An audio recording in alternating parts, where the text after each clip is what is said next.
সমবেত মুসল্লিবৃন্দ, আবারও ফিরে আসি।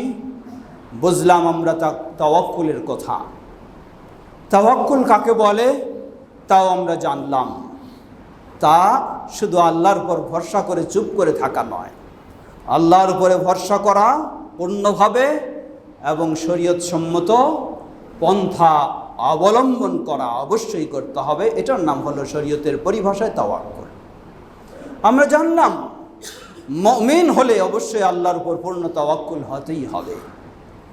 আর এই তাওয়াক্কুলের কারণে দুনিয়ার জীবনেও বিজয় এবং আখিরাতেও আমার জন্য জান্নাত হবে ইনশাআল্লাহ।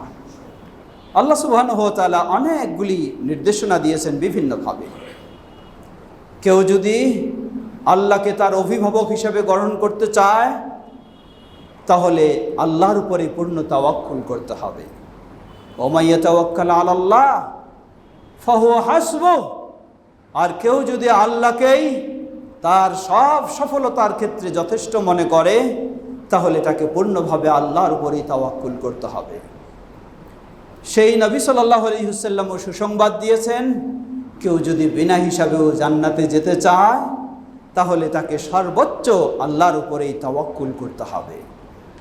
আসুন আমরা যেন প্রকৃতভাবে শরীয়ত সম্মত যে তাওয়াক্কুল, সেই তাওয়াক্কুলে আমাদের জীবনে সর্বক্ষেত্রে অবলম্বন করতে পারি।